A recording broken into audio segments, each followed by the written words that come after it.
lagi di podcast Mata dan Telinga bersama saya Denny Darko dan Property Observer. The tools to feed your soul. Sebenarnya bukan Denny Darko, Arie Untung dan Sandi Sandoro. Gue tinggal cukur ini doang nih, udah jenggotan. Gue takutnya Sandi Sandoronya nggak suka dimiripin gue, mendingan lu miripin gue sama Sandiaga Uno. Karena itu sebenarnya jauh lebih mirip. Oh iya. Ini adalah seseorang yang nekat menjadi seorang komedian atau pelawak saat dia sebenarnya kuliah di UNJ. Iya. Ekonomi ya. IKIP.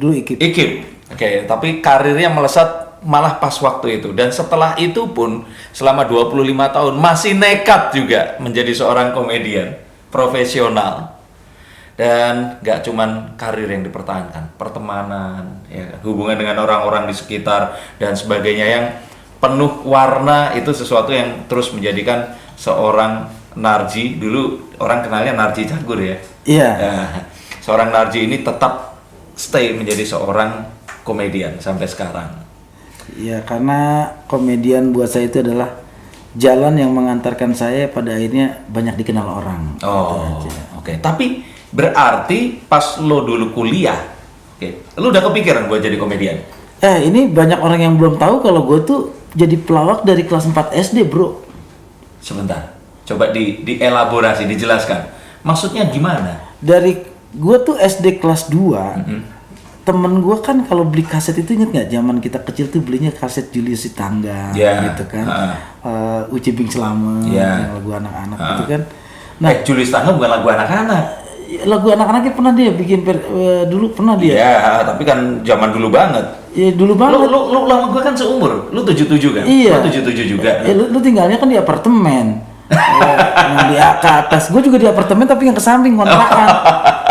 Jadi beda kaset yang lu beli sama gue. Oh gitu ya. Tapi gue juga dengerin Julius Sitanggang. Iya. Terus.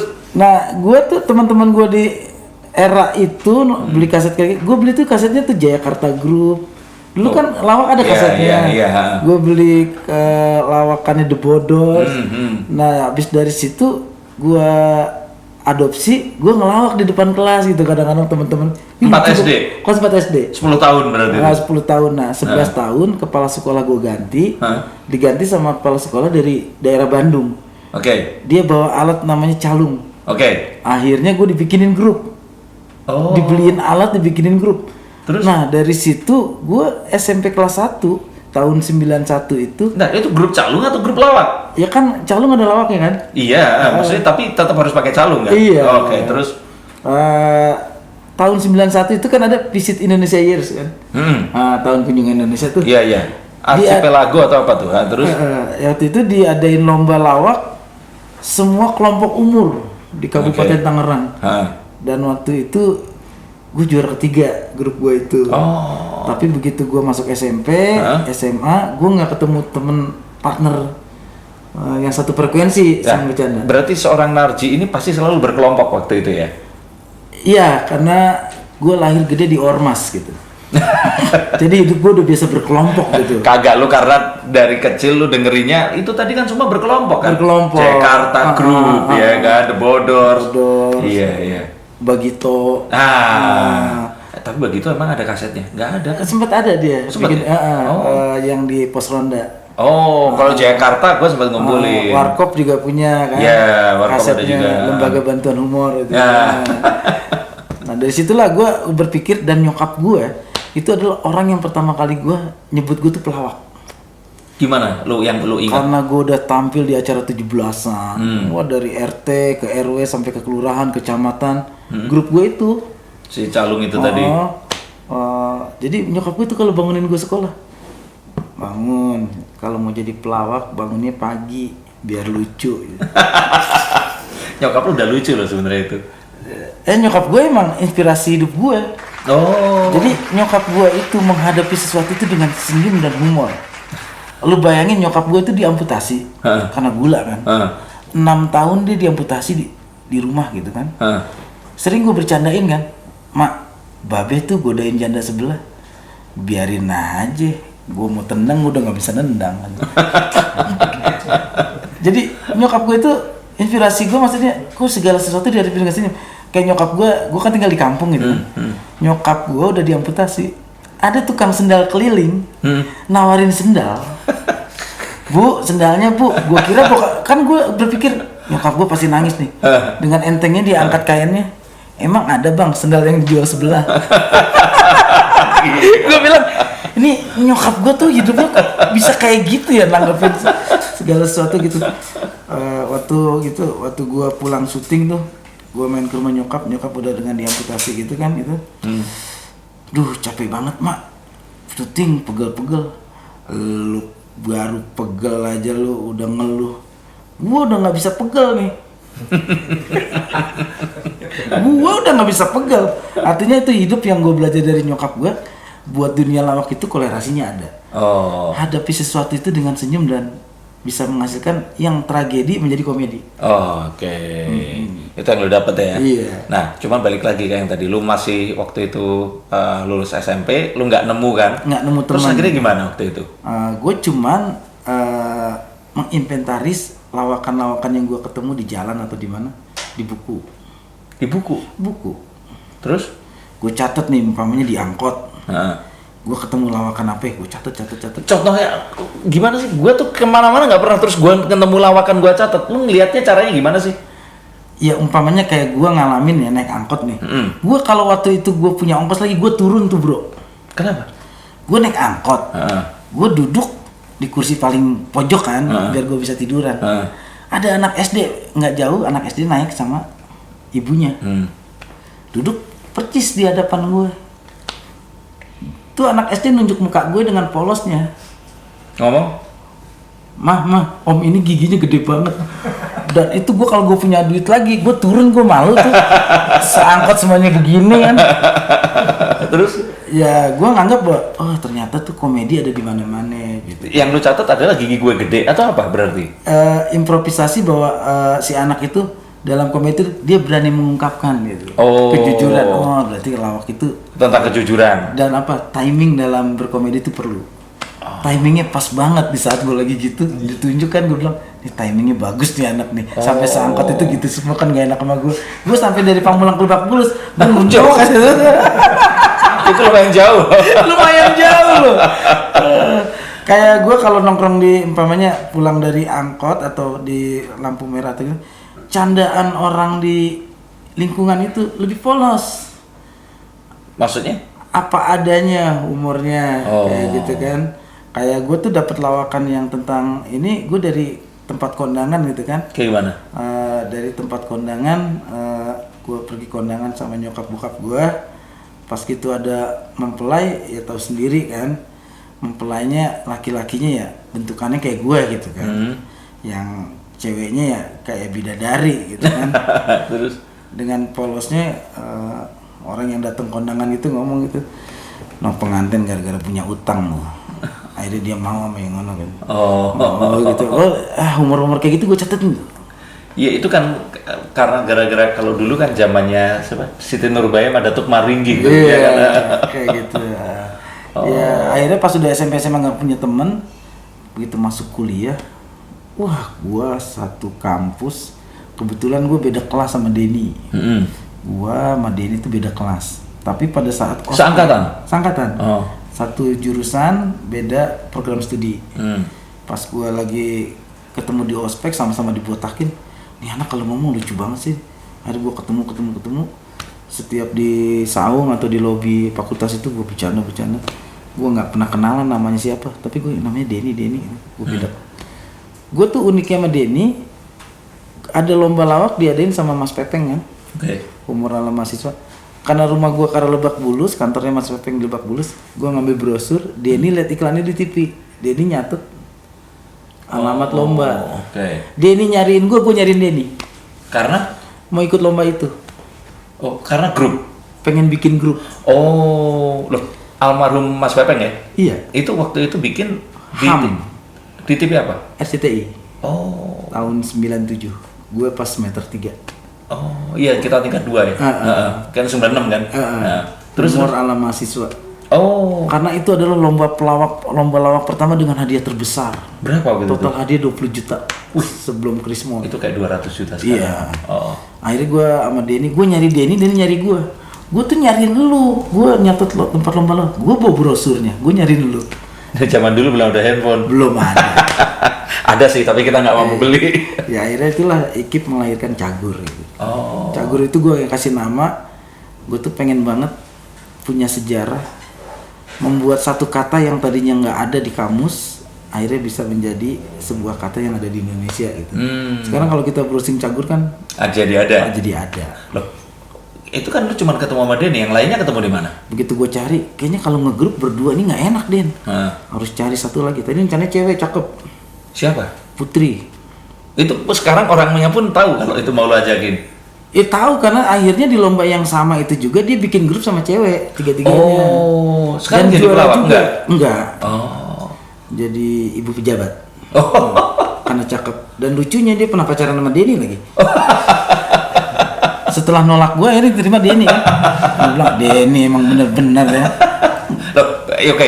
Lu akhirnya berdua terus nemu siapa? Sabto. Oh. Tapi Sabto tidak memilih terjun ke dunia ini setelah menang lomba.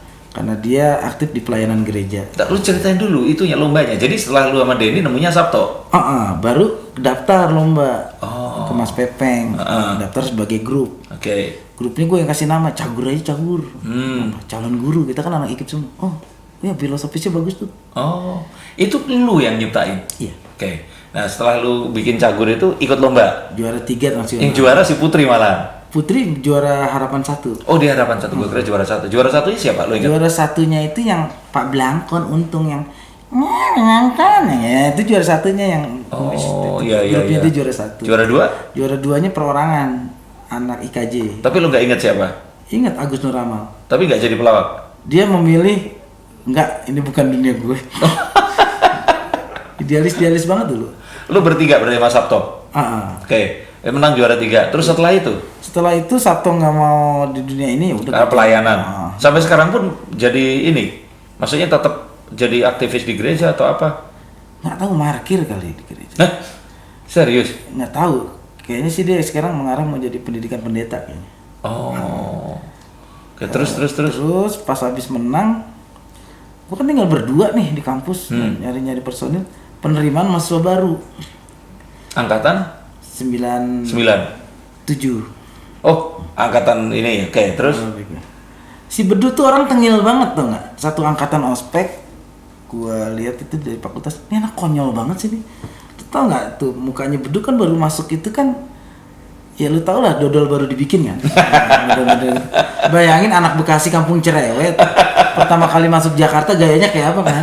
Dan kalau di kampung tuh Bedu udah ganteng banget kan. Standarnya Bedu itu playboy kampung cerewet loh. Begitu masuk ke daerah Rawamangun, udah deket Monas, dia masih membawa karakternya bahwa gue tuh orang paling ganteng di kampung gitu. Akhirnya gayanya tengil, gue bilang, nih anak kayak seru juga nih. Akhirnya gue ajak bergabung. Nah dengan Bedu ikut kesono kesini. Beruntung kita lagi nge-MC di kampus ada yang lihat. Dikasih tahu, nih ada audisi buat nextnya Patrio. Oh. Tapi tertutup dulu audisinya. Oke. Di depan dewan direksi. Akhirnya dari berapa grup setelah hasil pertimbangan direktur segala macam, Cagur yang dapat paket. Gue, Denny sama Bedu. Baru tuh punya paket. Oh, itu Sabto udah mengundurkan diri? Udah mengundurkan diri. Okay. Begitu udah masuk TV, jalan setahun, kita memotivasi Bedu agar keluar gitu. Kenapa lo motivasi Bedu keluar? Bedu kayaknya ada keinginan pengen ngambil acara-acara sendiri gitu kan. Oh. Dan kita juga akhirnya, ayo Du, ambil Du. Gue yakin lu bisa Du. Oh, spiritnya dia itu solo karir ya? Pada akhirnya di saat dia gitu, ya udah, kayaknya lebih cocok itu Du. Nah, gue jalan lagi tuh berdua sama Denny, syuting berdua gitu. Gue bingung juga kan kalau gue panggil pelawak lain atau gimana, filosofis Cagurnya hilang nih. Iya. Yeah. Nah selama kuliah kan gue tahu nih angkatan 98 ada yang kocak juga nih namanya Wendy gitu kan. Kita masih inget Wendy nggak? Akhirnya Wendy berapa kali kita jadiin ekstras. Ternyata mampu. Additional.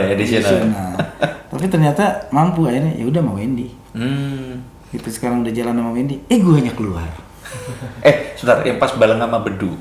Itu tuh kalau nggak salah gue nonton di TPI ya waktu itu. Benar. Yang si Bedu pernah jadi Tarzan ya? Atau lu yang jadi Tarzan? Bedu jadi Tarzan. Bedu ya Tarzan. Karena dia masih keluarga. Karena ke rumahnya Bedu itu dulu setelah kita naik angkot, naik ojek, nyebrang sungai, habis nyebrang sungai, kita naik ini. Batang-batang pohon. Baru nyampe rumahnya Bedu. Rumah pohon dong. Bapaknya Bedu kalau buat nyiapin makanan kita tuh masih pisang, pete gitu. Dapat di mana? Hutan. Oke, yowis. Berarti itu tadi kan setelah lu masuk terus ada Wendy. Sama Wendy itu berapa tahun berarti bertiga? Itu paling lama. Terhitung sekitar 2003 sampai gue mengundurkan diri di tahun 2014. 11 tahun. 11 tahun. Oke. Ya wes, kita akan pakai ini. Nah, ini karena signature-nya harus pakai kartu. Lu acak dulu kartunya. Acak ya? Bukan dikocok. Ya kocok ya acak sama aja lah. Beda dong. Nah, pelawak nih mulai lama ini beda bahasa dong. dia. Dalam kamus bahasa Indonesia yang pernah gue baca revisi ke-7, mengacak dengan mengocok beda. Apa bedanya? Kalau coba sini rambutnya saya acak-acak. Iya. Coba sini rambutnya saya kocok-kocok. Nggak bisa ya? Nggak enak juga kan? Tapi kamus lu kan yang ada kata-kata cagur ya, kamus gua nggak ada kata cagur. Oh belum ketemu betul. Ini main kartu apaan gede gini nih? Terus abis gini, ini sebenarnya hal yang paling gue deg-degan nih. Soalnya gue pernah juga istrinya dia ngeramal Jupe gitu kan. Gue jadi deg-degan juga nih. Moga kartunya sama semua di lupa bawa. Ambil kartu, mana aja? Serius. Gue suka tengah. Karena apapun paling enak tuh bagian tengah. Nah. Jadi tiap kartu itu punya arti sendiri-sendiri. Oh ya? Nah, dan pertanyaannya akan berdasarkan kartu ini. Oke. Three of Coins. Ini yang seru. Ini tentang bagaimana seseorang itu, ini kalau tentang ini keuangan dan kesehatan. Nah, kalau keuangan itu gimana cara kita hemat, nah, kesehatan itu bagaimana cara kita menjaga sesuatu di sekitar kita. Tapi overall sebenarnya bisa diartikan bagaimana cara kita membawakan diri kita dan sebagainya. Oke, bicara tentang hal semacam ini, lu waktu akhirnya melamar bini lu, itu tahun berapa? Tahun 2004. 2004 berarti lu sudah terkenal kan? Mungkin ya, oke. Tapi lu yakin kalau profesi melawak ini akan selama-lamanya? Pernah nggak lu berpikir kalau suatu saat tiba-tiba entah kenapa lu nggak lucu aja? Lu tiba-tiba udah hilang aja lucunya, terus tiba-tiba aduh gue harus kerja apa gitu. Karena pada saat itu gue yakin cuma dunia lawak yang bisa menerima muka gue. Akhirnya gue punya keyakinan bahwa kalau gue nggak mempertahankan kelucuan gue bisa habis. Jack Ma bisa kaya raya, mukanya lebih apes dari lu. Nah itu dia. Dia tuh sampai ngelamar ke KFC aja nggak diterima. Lu mungkin masih jadi manajer. Ya. Nggak S2 loh. Nggak, maksudnya serius. Lu waktu itu, lu yakin bahwa melawak ini bisa sampai tua?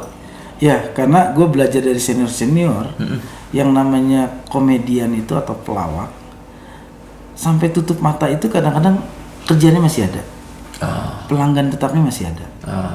Kayak dulu di saat gue masuk dunia entertain, gue inget banget, gue minta jadwalnya Om Ateng untuk jadi bintang tamu di chatting. Oke. Jadwal OPR-nya masih banyak. Gue harus nunggu jadwalnya dia. Padahal zaman itu umurnya udah 50-an ya? Udah 50-an.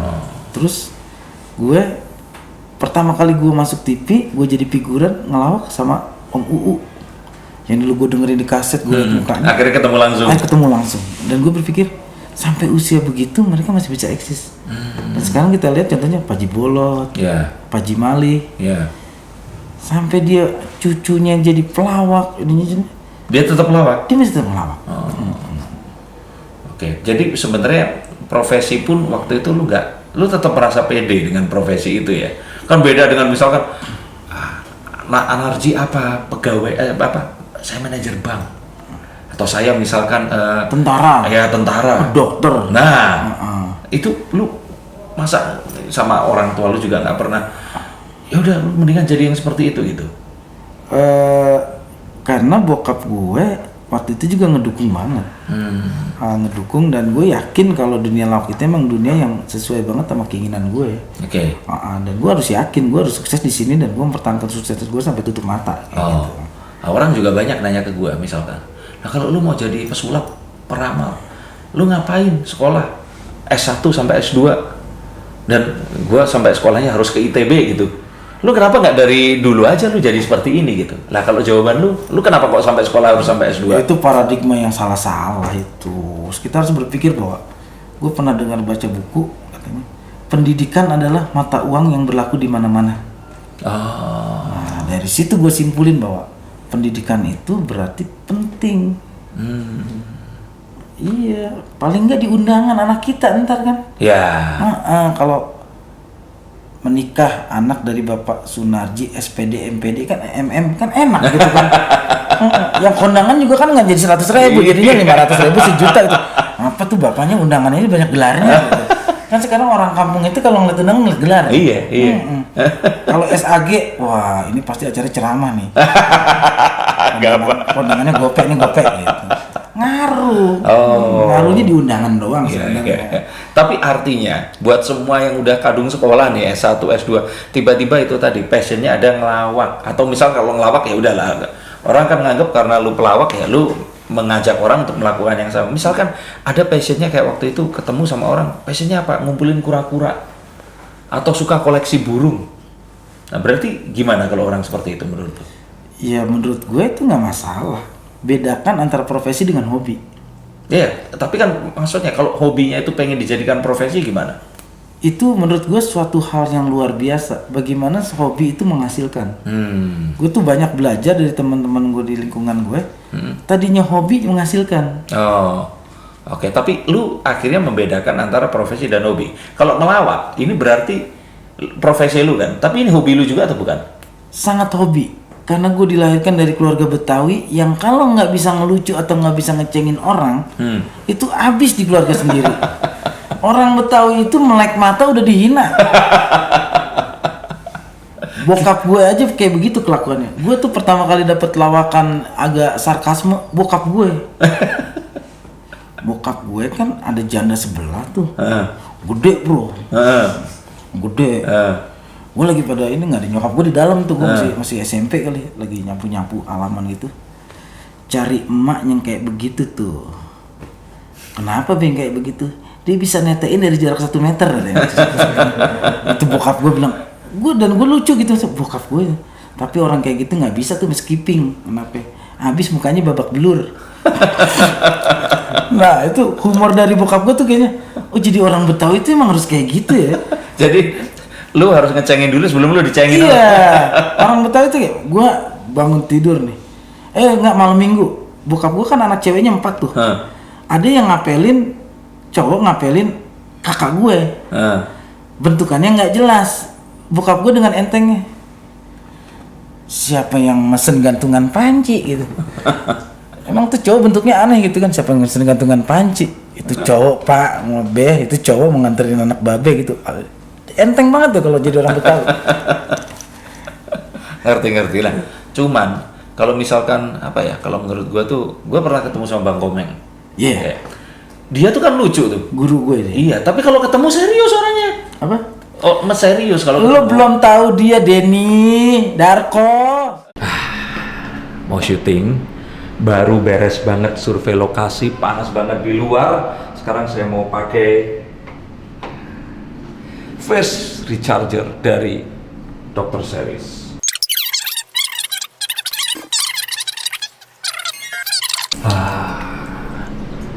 Langsung glowing kan, no edit. Tapi ini aja nggak cukup karena harus pakai face food dulu. Nah, bukan fast food ya, tapi face food.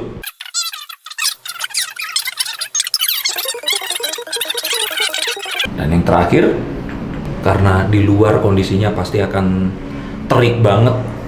Kita nggak tahu kondisi kulit kita terjaga atau enggak, kita akan pakai face shield.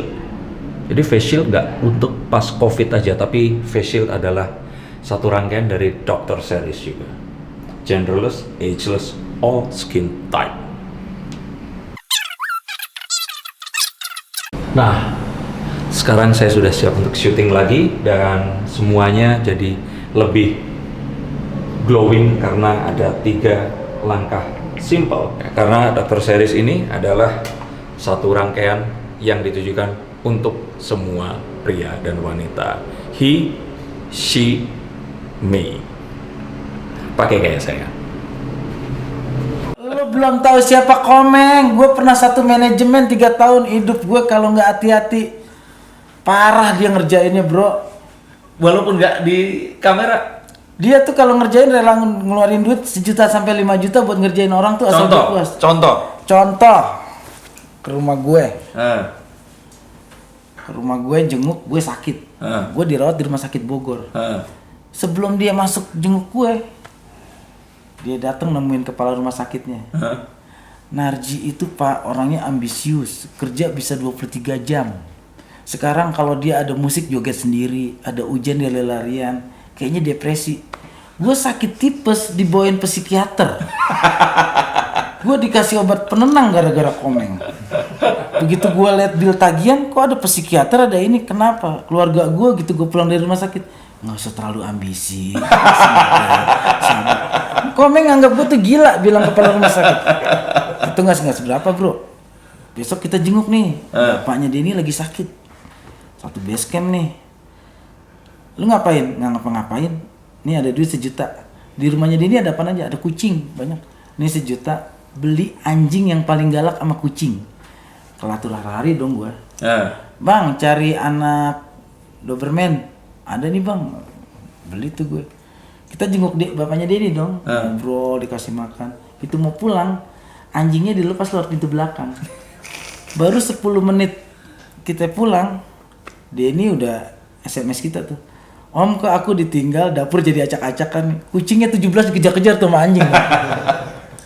Ke rumahnya Wendy, nyokapnya Wendy sakit. Udah dari rumahnya Wendy, semua barang-barang hiasan di rumahnya Wendy itu diambil. Terus kita ambilin semuanya. Sampai di base camp, kita kirim paket kilat.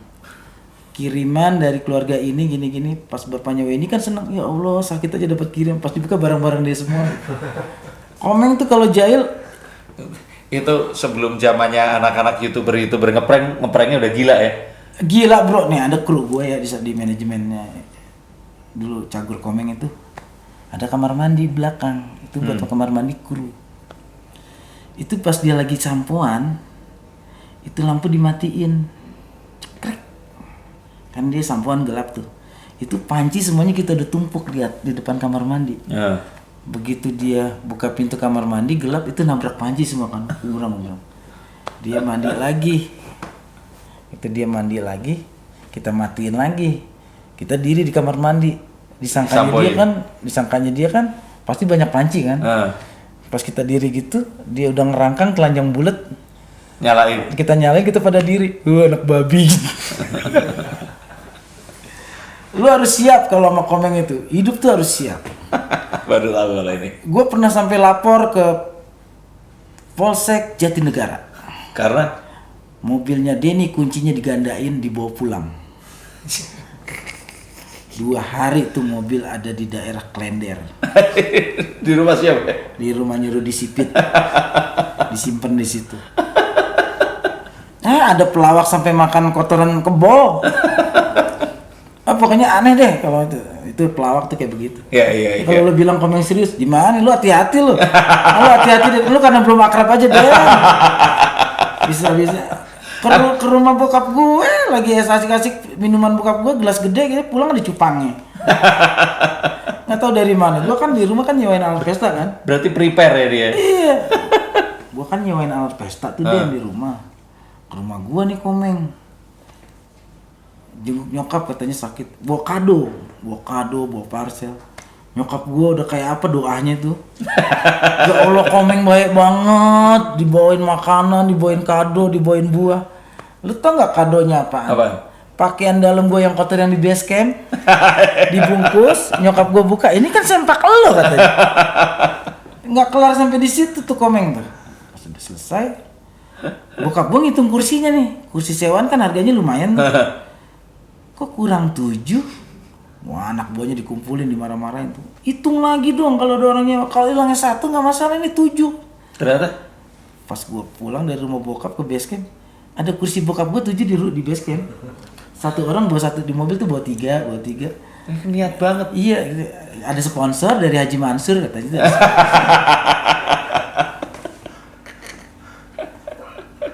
Kocok lagi. Ah, bener loh. Bener, ini Jam gini ngocok. kan 19 kartu. Gue udah punya bini, Den. Kartu ada berapa? 78. 78. Kenapa jumlahnya 78? 78 itu dari si dibagi jadi mayor arkana, minor arkana, putaran bulan, sama ada satu lagi dari si jumlah bulan itu sendiri. Ambil mana aja. Ya. Males banget ya ngocok gue, ngambil gue. Hidup lu ringan nih. Gua ngambil contekan, lu udah jawab semua soalnya ini. Lu S2 kok nyontek deh? Tesis lu gimana dulu? Lu tesis lu apaan dulu? Hah? Lupa lu. Lupa lah.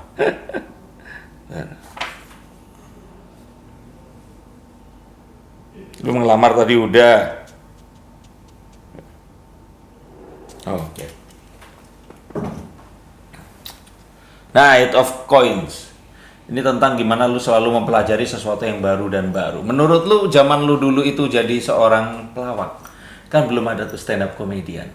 Nah, terus keluar jenis-jenis lawak yang baru. Menurut lu, lawak itu harus lu pelajari terus, atau istilahnya akan tetap ya udah dengan ada yang sekarang itu cukup untuk nanti lu tua. Kayak kalau pesulap kan belajar trik baru atau enggak. Kalau ada pesulap baru seperti apa? Karena kan kayak stand up comedian ini kan beda. Dia kan nggak ngegrup, dia kan solo sendiri. Sebenarnya ini hal yang perlu diluruskan ya. Dunia stand up itu bukan yang baru di Indonesia. Penonton stand up itu yang baru di Indonesia. Zaman kita itu dulu namanya ada Oteng Lennon. Terus ada lagi, itu mereka berstand up. Dulu kan di zaman tahun 70 80 banyak lomba lawak tunggal namanya. Oh, ada ya? Dan itu, tapi penonton kita di zaman itu sama dengan era 2000-an itu banyak belum masuk frekuensinya dengan lawak tunggal. Dan begitu dengan stand up itu bikin komunitas penonton sesama stand up frekuensinya sama.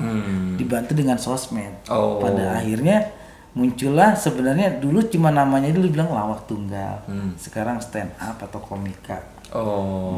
Kalau ditanya tadi soal pelawak kita harus belajar, pelawak itu adalah orang yang harus peka dengan perkembangan, ilmu pengetahuan, informasi, dan anak-anak sekarang lebih diuntungkan. Karena ada si Google. Ada Google, zaman kita kan ke Metrodata sejam goceng. Ingat nggak? Yang di Romangun tuh. Bukain buku, bukain buku dong, clippingin dong. Tambah 2.000 ya bang. Kenapa fotokopinya mampet tadi? Gue inget banget tuh kalau mau nyari. Iya, kalau nyari bahan. Nyari bahan harus kayak gitu. Sekarang kan apa-apa ada Mbak Google. Dan Cagur itu dulu orang yang sangat menghargai bahwa pelawak itu nggak siap tampil kalau nggak bawa peluru. Ya. Kayak kita mau ngelawakin tentang petugas pemadam kebakaran, kita panggil orangnya 2 ke base camp. Kita tanya istilahnya apa, di riset kayak gitu. Dan gue datang ke Lebak Bulus ke kantornya, gue tanya ini apa pak. Terus kayak kita ngelawak tentang ini simpel banget kan, tentang apa dulu, rentenir. Yeah. Kita itu dengan koperasi. Lambang koperasi itu kita kupas. Ini. Nah, jadi dulu itu kita siap. Iya. Ngelawak itu karena pelurunya udah banyak. Gue ingat waktu dulu, gue kan di Tulungagung tuh Jawa Timur. Suatu ketika yang ngundang Sri Mulat. Agak Sri Mulat kan ya lawaknya legend juga kan. Yeah. Gue nggak tahu ini jenis lawak yang mana sih, yang kalau misalkan ada satu orang ya biasanya kan kalau itu kan kayak dibuat cerdas cermat. Denny jawabnya bener terus, lo apapun jawabannya akan salah terus gitu. Nah, gue pikir itu kan cuman ya lucunya cuman di situ doang. Tapi ternyata yang unik adalah dia itu ngeriset kota gue. Jadi dia tuh kayak tahu nih tukang pijat yang paling terkenal siapa, tempat makan soto ayam paling terkenal di mana, ini di mana. Jadi di balik ternyata dia itu bercandaan itu tadi, ada kedekatan antara dia sama penontonnya. Dan itu sekitar tahun 8990 loh, udah melakukan seperti itu gitu. Ya memang pelawak yang baik itu yang harus kayak gitu. Kalau kita diundang di suatu tempat, kita harus ngelawakin materi kita tuh tentang intern dulu. Orang tuh akan lebih suka mempertawakan wilayahnya, kehidupan pribadinya terlebih dahulu, baru kita kasih materi yang kita bawa. Nah, begitu juga kan almarhum Jainuddin MZ. Di saat dia ceramah di Sukabumi, yang pertama diolah tentang Sukabumi dulu, baru dia masuk materi umum. Jadi ternyata orang nganggep kan, kalau pelawak pekerjaannya juga paling, kan dianggap pelawak itu kan misalkan nih ada orang ngedit nih misalkan, terus nggak bener, editan lu bikin lu bercanda, seakan-akan ada kata-kata bercanda itu meremehkan sesuatu gitu loh, iya kan? Punya satu analogi seperti itu tadi, padahal ngelawak itu serius banget. Pelawak adalah manusia paling serius di dunia. Buat bercanda aja dipikirin. Bener, makanya jangan heran pelawak itu kenapa istrinya cantik-cantik. Karena buat bercandanya dipikirin gimana buat jodoh hidup. Karena ada perjanjian antar pelawak di Indonesia. Yang punya istri jelek jangan ngumpul. Makanya Denny pun istrinya cantik, ya kan? Itu nih semua pelawak di Indonesia. Ada nggak yang istrinya jelek? Iya bener. Biasanya istrinya jelek kawin lagi. Nyari yang cakep nih buat ngumpul. Ambil lagi. Enak ya di sini ya. Kerjaannya bercanda ngocok gitu. Aduh, jatuh mulu dia, tangannya kecil apa? Bukan, itu berarti yang jodoh itu kartunya sebenarnya. Oh gitu. Nggak bilang. Tadi tengah udah, atas sudah, bawah. Ya. Wah. Apa? Kematian. Lu Din, lu bercanda Din, anak gua 3 masih kecil-kecil Din. Lu pernah nggak kepikir suatu hari kayak, aduh, gua kayaknya mau berhenti ngelawak aja, mau ngajar, atau kayak mau ganti profesi? Pernah. Apa waktu itu yang lu ganti, yang lu pikir akan bisa menggantikan menjadi seorang selain pelawak? Mengajar itu buat gua adalah bukan memberi ilmu, tapi mencari dan mendapatkan ilmu. Oke. Di saat kita memberi, kita akan mendapatkan. Di saat gue udah berapa tahun gue ngelawak, gue merasa materi lawakan gue udah habis. Terus? Gue harus sekolah atau gue ngajar. Oke. Karena gue tuh banyak dapat materi lawakan itu di saat gue sekolah atau di saat gue memberikan materi. Itu alasan lu juga untuk ambil S2 kemarin atau bukan? Iya. Oh. Jadi dari materi-materi S2 itu ternyata beda ya sama S1 ya. Nah, pada akhirnya gue berpikir bahwa ini banyak yang bisa dilucuin nih sebenarnya. Nah tapi kalau begitu kan akhirnya lawakan lu berbeda dengan lawakan yang sebelumnya. Ya nggak apa-apa, warna apa secara benang merahnya gue nggak rubah. Tapi materi-materi barunya gue banyak dapet. Nah cuman itu lu sempat pikirkan untuk lu kembali lagi ngajar dan nggak ngelawak lagi atau gimana? Sempat, kayaknya bahagia banget itu. Gue juga kan ditawarin jadi dosen kan. Gue langsung berpikir bahwa dosen itu atau guru mukanya pada awet muda loh Den. Ingat nggak kalau kita reuni? Oh iya. Kita kadang-kadang muka kita nyusul guru kita, bener nggak? Bener nggak?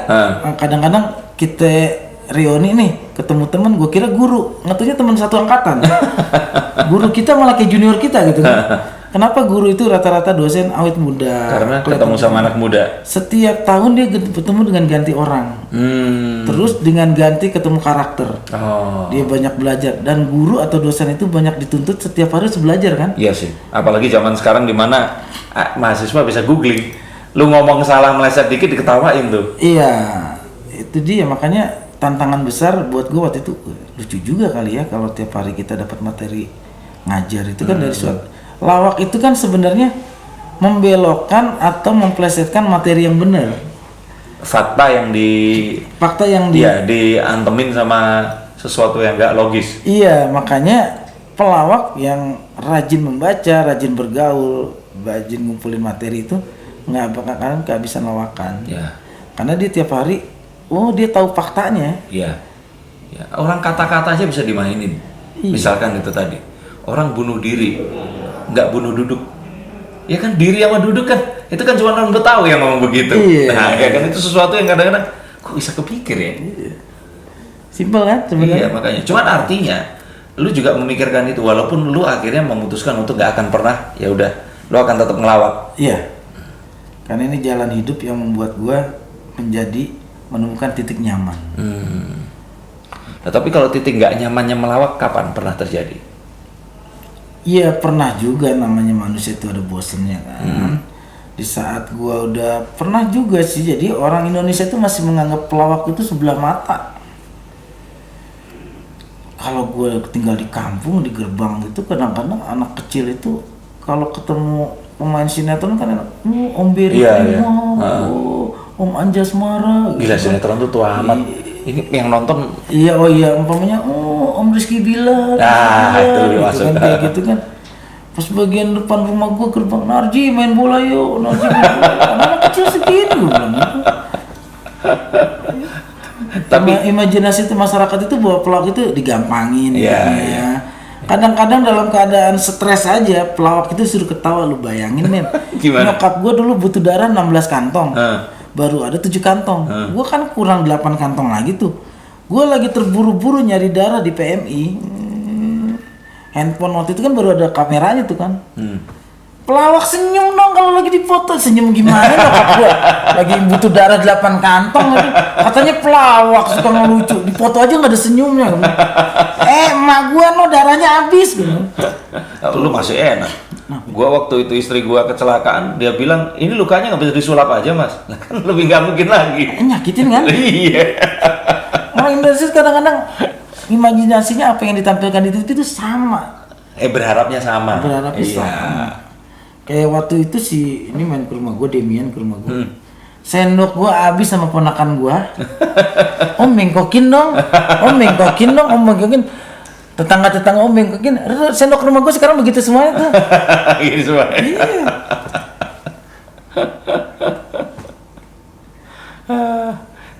Ini udah berapa menit? 41. Ya, berarti dikit lagi. 45 menit ngejarnya. Oh, kayak main bola ya? Iya. Gue pilihin yang lucu. Motivasi humor. Lu tadi belum gua tanya udah ngomong. Ya gue biar setiap gue diundang collab itu gitu biar orang nggak banyak nanya. Jadi satu pertanyaan gue jawab buat 4 pertanyaan.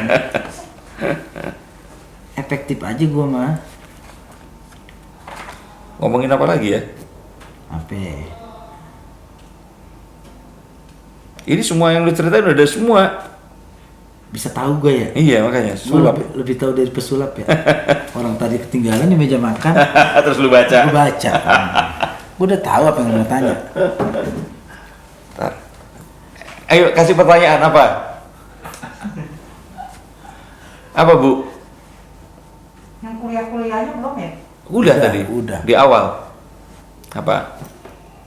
Tak tarikin 2 kartu lagi terus apa? Nanya apa aja? Ya? Apa ya, mau nanya lagi kenapa pelawak pada suka kawin lagi gitu. Nah, lu enggak? Ya dapat 1 aja gue syukur. Udah, yuk lu ambil kartu dulu. Oke. Enak ya di sini ya. Atau langsung dua.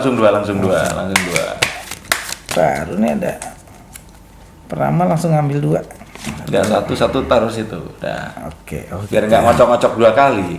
Iya, sekali aja lemes. Gitu kan. The Ace of Wands, tujuan. Nah, apa yang akan jadi tujuan lu di waktu mendatang ini? Sesuatu yang lu belum tercapai, sesuatu yang sedang lu perjuangkan selain YouTube.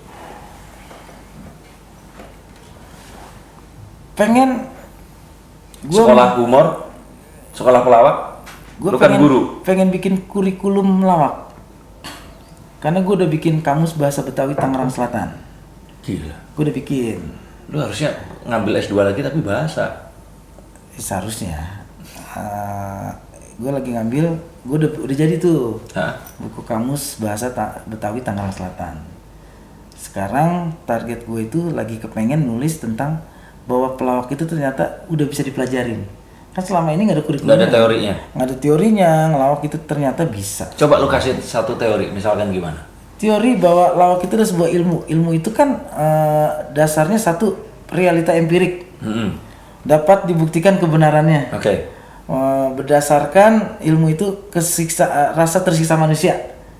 Contohnya kita menciptakan sendal itu kan ilmu. Awalnya manusia tersiksa, jalan tuh panas. Oke. Akhirnya dapat ilmu bikin sendal. Ternyata lawak juga begitu. Lawak itu ada ilmunya juga. Lahirnya dari ketersiksaan juga atau apa? Kalau kita lihat dari empirik, bahwa pada dasarnya manusia itu semuanya bisa ngelawak. Oke. Tapi timingnya kadang nggak pas, powernya nggak pas, atau materinya nggak pas. Berarti udah satu tuh ilmu yang bisa ketemu. Kapan kita ngelawak? When-nya udah ketemu kan? Kapan ada apa? Ya when When ya, udah ketemu kan? Itu udah ketemu satu. Kemudian what-nya apa sih lawak? Oke. Lawak itu kan tinggal kita pilihannya memplesetkan, memparodikan, atau menyinggung. Itu udah masuk teori ilmu yang kedua. Kalau menyinggung kan kayak stand up. Kalau memplesetkan itu berarti kan si Parodi lah. ya parodi itu berarti kan ini ya apa namanya? Ya, model-model padiangan Ya, itu mah seperti apa gitu. Nah, berarti kan kita udah tahu nih. Akhirnya contoh yang bakal gue tulis itu, umpamanya ngelawak harus mengumpulkan dulu kosakata. Umpamanya yang akhiran an, kita kumpulin dulu. Ikan makan kan. Umpamanya belakangnya ti. Peti, peniti, mati, wati, tuti, siti. Itu kita belajar kosakata. Iya, gunanya berarti buat apa aja itu? Nah, kalau kita udah kosakata itu udah di otak kita, ada di otak belakang, buat pantun udah gampang banget. Oh, iya. Oke. Tapi pantun itu berarti kan adanya, misalkan nih di gua nih di Jawa Timur, itu nggak ada ngelawak pakai pantun, tapi begitu masuk ke Jawa Barat, Betawi, terus Sumatera itu memang begitu gitu loh. Karena pada dasarnya pantun itu adalah asli Melayu. Nusantara, Ya, bukan Melayu Nusantara. Karena ada sejarah ditemukan sebuah batu peninggalan purba di Toraja. Begitu dipelajarin bahasa sana itu ternyata sebuah pantun. Yang artinya tuh kalau tak perlu kaya, semangkok nasi pun bikin bahagia. Ternyata itu sebuah pantun. Itu berarti pantun adalah budaya asli kita yang sebenarnya bisa jadi komedi, pantun satir, pantun nasihat gitu. Dan lu memang meriset. Oke, dan itu yang akan lu bawakan nanti. Maksudnya mau dijadikan satu teori terus dikasihnya di mana? Apakah di YouTube atau di sekolah atau apa? Ya awalnya gue akan itu bikin dulu forum-forum diskusi. Weh, lawak itu bisa dipelajarin, gitu. Okay. Lu mau lawak secara bentuk fisik, punya ciri khas, atau lawak dengan kecepatan seperti komeng, atau lawak yang kita memparodikan kenyataan seperti teman padiangan. Itu ternyata teorinya sudah bisa dipelajari. Tinggal gue tuh masih belum tahu di mana gue menulis buku itu. Iya, cuman gua dapat tadi maksudnya kayak memparodikan kenyataan tuh kayak kalau di YouTube itu ada Mak Betty. Ya, itu kan dia ngelawaknya memang memparodikan sesuatu yang lagi viral. Ya, dan tapi apa yang dilakukan tuh ya sehari-hari seperti itu. Atau misalkan kayak kita nonton kalau di TikTok itu tuh ada TikTok ya atau yang Fadil Jaidi itu siapa? Iya. Orang Arab itu karena dia menunjukkan ya itu tadi sesuatu yang dibentrokkan realita dengan itu tadi. Nah, ya kalau memang mau itu di forum dan harus dipelajarin. Anak-anak stand up comedy itu sebenarnya tertarik untuk seperti itu. Sangat tertarik karena yang sudah hampir mengarah terjadi sebuah kurikulum itu di stand up itu sudah disediakan rule of three. Ya. Tapi kalau rule of three itu sebenarnya di semua pertunjukan di sulap pun juga begitu, di mana-mana juga begitu. Teorinya itu sudah mulai ketemu, pengistilahannya udah ketemu. Ya. Itu yang artinya udah mengerucut dan akan lebih mudah lagi gue menulis buku itu nanti. Oh. Oke. Kartu terakhir, kita ambil The Queen of Wands. Seorang yang bisa mengarahkan jalan, memberikan satu wejangan, petunjuk, karena dia akan memberikannya ini juga dengan cinta kasih sayang sebagai seorang wanita juga. Jadi nggak harus selalu seorang wanita, tapi wanita itu kan penuh perhatian. Nggak kayak kalau cowok ditanya apa jawabnya itu, tapi kalau cewek itu punya satu petunjuk kira-kira seperti apa dan bagaimana. Nah, menurut seorang narji itu, kalau seandainya ada misalkan seseorang nih yang nonton terus merasa kalau dirinya itu lucu dan pengen jadi komedian atau pelawak, menurut lu seperti apa? Malah silahkan, oh bagus sekali, atau jangan, atau kapan saat dia ini harus tahu kalau dirinya ini lucu, atau kapan jangan-jangan dia ternyata GR doang ngerasa lucu? Kalau yang benar-benar emang lucu, timingnya tepat, lu bisa begini gimana? Sekarang kan gue udah punya media sendiri, kita orang masuk ikut YouTube gue yuk. Gue orang yang selalu memberikan peluang orang tuh apa? Menjadi terkenal itu biasa, yang luar biasa itu menjadikan orang menjadi terkenal. Prinsip gue kayak gitu. Gue yang belum mampu itu bro, gue udah bisa membuat gue dikenal banyak orang, tapi gue belum bisa melahirkan seseorang yang bukan siapa-siapa menjadi dikenal. Ini PR gue, salah satu hidup gue. Oke, sebentar. Menurut lu siapa yang berjasa membuat lu terkenal? Salah satunya. Gue boleh nyebutin guru SD gue, Bapak Aslih Alinta. Itu yang calon? Bukan. Gue naik kelas SD, acara kenaikan SD kelas 2 ke kelas 3. Nggak tahu dari mana, karena kelakuan gue di kelas, gue dibikinin puisi judulnya Capung. Puisinya lucu banget zaman itu. Itu puisi dibuat khusus buat lu? Iya. Sama Pak Guru itu? Iya, namanya Pak Aslih Alinta. Lu masih inget puisinya kayak gimana? Gue masih inget banget. Setiap terakhir kata selalu pung, capung, terbang mengelilingi danau, pung, capung, bawalah aku terbang. Pokoknya setiap itu pungnya itu pung, capung. Itu yang membuat gue pertama kali tampil yang namanya di panggung, dan itu orang yang pertama kali tahu potensi bahwa gue tuh bakal terjun di dunia hiburan. Pak siapa tadi? Aslih Alinta namanya. Orangnya masih ada? Sedang sakit-sakitan. Tapi ada? Ada. Dan kalau buat orang-orang yang kenal Pak Aslih itu, kalau misalkan gue bilang kalau nggak ada Pak Aslih, lu nggak akan jadi Narji Cagur atau Narji yang sekarang. Tepat. Itu orang yang pertama kali tahu potensi gue. Itu berarti orang yang nyetak lu juga ya? Iya. Dan lu pengen jadi kayak Pak Aslih seperti itu? Yang bisa istilahnya menunjukkan jalan juga, walaupun mungkin dia kan bukan pelawak, tapi dia bisa ngarahin ke arah sana gitu. Gue juga nggak tahu tuh orang feelingnya dari mana. Gara-gara pelajaran mengarang tuh, SD kan dan mengarang gitu. Iya emang bahasa Indonesia kan. Anak-anak mengarang lurus-lurus aja gitu kan, judulnya gitu kan. Nah gue kan suka pikiran aneh kelas 2 SD gitu kan. Orang kan pada bikin rumahku di tepi gunung gitu. Waktu itu gue mengarang yang simple aja, menurut gue simple aja karena gue lagi malas sama otak gue gitu kan. Gue cerita tentang karyawan tenda bokap gue aja gitu kan. Bang ini kerjanya malas, setiap hari gini. Nanti dibaca satu-satu man. Disuruh baca di depan kelas gitu. Dari situ besok kenaikan kelas 2 ke kelas 3 gue dibikin puisi lucu. Mulai dari situ besoknya kepala sekolah gue ganti, dibeliin alat calon, gue disuruh ngelawak. Mulai saat itu tuh gue maksudnya ya udahlah, kayak dunia hiburan di paling pas. Berarti umur 8 tahun gue. Gila, umur 8 tahun. Itu berarti sekitar 35 tahun yang lalu. 35 tahun yang lalu gue pertama kali tampil di panggung bacain puisi itu. Dan gue waktu itu gak ada beban nih, nggak kayak sekarang. Sekarang tuh gue ngelawak malah grogi, soalnya ada yang bayar. Jadi ternyata bayaran itu yang bikin orang tuh takut dan nggak ikhlas sebenarnya.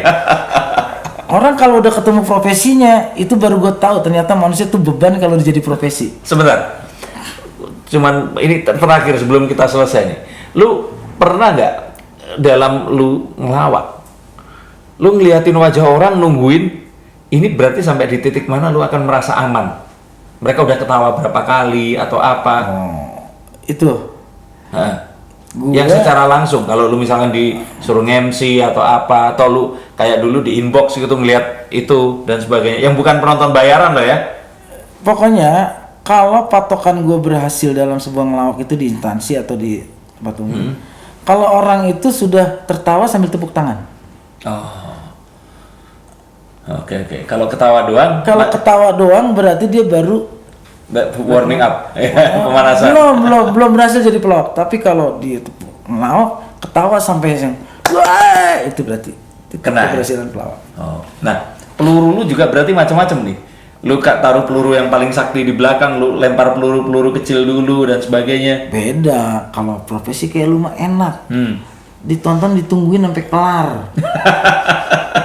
Demian, Deddy Kobuzer itu orang yang enak. Ngundang dia tuh sabar, emang niatnya sabar, nungguin dari awal sampai terakhir. Terakhir ngelawak. Pertama tuh kita harus ngelempar bom. Dan setiap rentetan peluru harus ada bom lagi. Dan terakhir harus bom yang paling gede. Karena hitungan 5 detik pelawak nggak lucu, udah abis loh, sampai terakhir nggak bakal diketawain. Tentunya berarti di awal. Di awal. Pelawak itu bedanya kayak gitu. Dan enaknya kalau penyanyi nyanyi di Jatinegara lagu itu, penonton joget tepuk tangan. Oh iya, diulang lagi. Pindah ke Kampung Melayu lagu yang itu juga joget. Coba lu ngelawak. Udah nggak lucu. Jatinegara lu ngelawak gini, besok kamu, Bang yang kemarin di Jatinegara tuh sama tuh pantunnya tuh. Siksa kan? Ya sulap sama juga sih, nggak bisa. Lu main di sini, di sono udah ketahuan rahasianya. Apalagi sekarang ada sosmed. Iya. Kita lagi off air, kan materi off air kita kan materi jagoan-jagoan. Direkam, dimasukin sosmed. Kan udah di sana sama tuh. Kejam sosmed itu. Bikin kita harus ngelawak nyari materi tiap hari. Padahal udah 5 tahun dipakai. Itu 5 tahun itu udah beli rumah, beli tanah, mobil. Itu gara-gara materi yang itu, gara-gara sosmed sekarang nyari lagi nih gue setiap ngelawak. Udah dipakai. Kejam ya. Itu ternyata sosmed dengan begitu mudahnya juga ada kebaikan dan ada keburukan buat dunia entertain. Tapi ngomong-ngomong sosmed, lu sekarang ada di YouTube juga ya? Dan YouTube gue.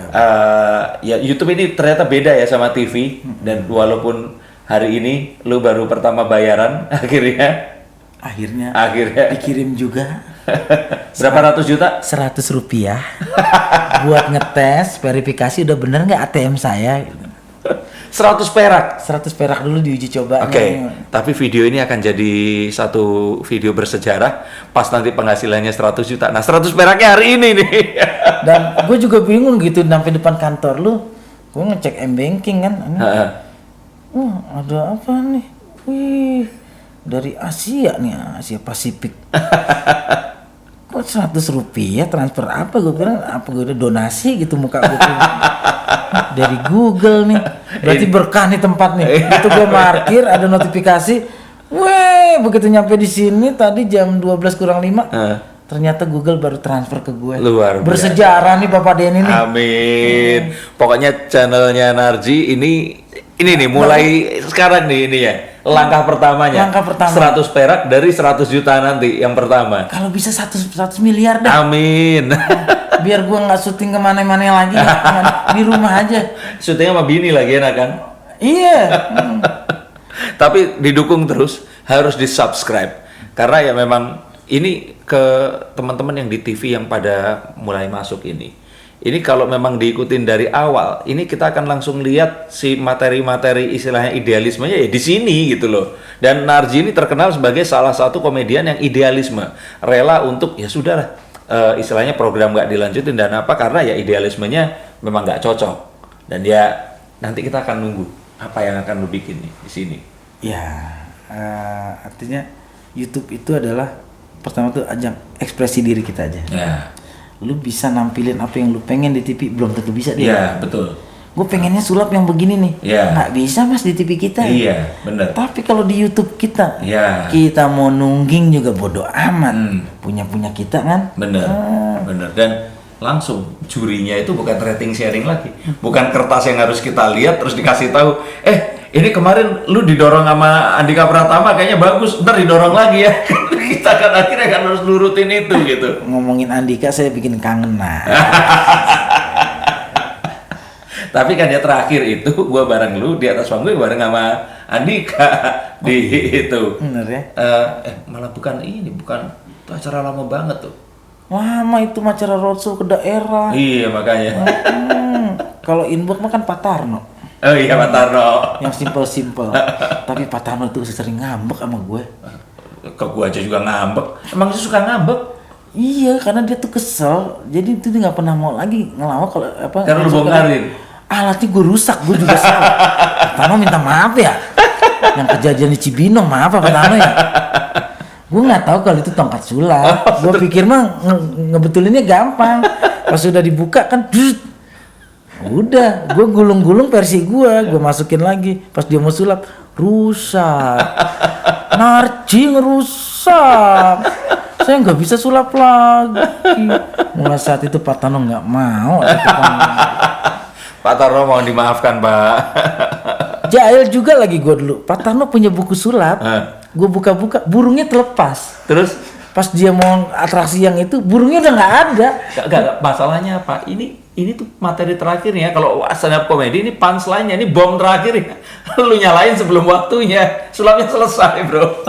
Gitu ya? Maaf ya Pak Tarno, saya kagak tahu. Pak Tarno sih alas sulap digeletakin aja. Saya kan orangnya nggak bisa diem tangannya, nggak bisa diem. Saya buka ini buku bagus, burungnya terbang. Waduh gimana? Gue juga nggak enak. Gue telepit lagi aja, gue pura-pura bego. Mas, habis ini ada burung ya? Begitu. Kok nggak ada burungnya? Ya udah terlepas, burungnya mati ya. Pas di belakang si Narji paling itu ngelepas burungnya. Asistennya tahu lagi ya si Narji tuh ngelepas burungnya. Gue merasa berdosa sebenarnya. Pak Tarno saya nggak ada niat loh. Ya wes. Dan harus ditunggu juga di TV karena mungkin akan ada program ya. Insya Allah. Dan waktu dekat. Ada waktu dekat ada program. Amin kalau gitu. Yang kangen Narji langsung datengin Narji. Lu apa? Cuma Narji doang atau apa ini? Abang Narji. Abang Narji. Udah gitu doang channel saya mah Abang Narji. Oh.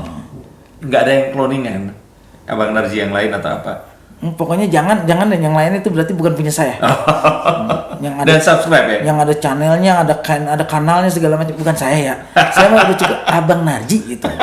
Kanal kan bedu. Kanal bedu. Orang bedu rumahnya depan kanal. Bedu itu manusia paling kaya loh. Kenapa? Orang di depan rumahnya kolam renang. Di kali bro. Ini bedu kalau nonton. Biarin aja, gue tahu siapa dia. Bedu nggak bakal marah sama gue. Gue kagak, bukan masalah Masa itu. kelamnya ada di kantong gue bro. Ya wes, thank you banget. Oh gue yang thank you udah main. Gue akan ke channel lu juga loh ntar. Ngapain ntar, sekarang aja. Lah iya, maksudnya ntar tuh sekarang kan sekarang, ntar mentar. Ini tutup dulu baru kita ke sono. Emang pakai ditutup-tutup? Kan udah dikocok. Oh udah kocok ya? Kalau nggak ditutup gimana? Oh iya. Kan kerubutin lalu. Nah, gue udah lucu belum? Wah, jangan lucu-lucu lo. Lo udah ganteng, sulap, lucu. Pelawak makin kurang kerjaannya. Diambil lu semua. Yuk, kita langsung pindah ke channel Abang Narji. Tungguin di sana. Oke? Buat kalian semua yang sudah nonton, tetap saksikan acara podcast Mata dan Telinga bersama Denny Darko dan Property Observer. Dan ingat, ini adalah the tools to feed your soul. Wih.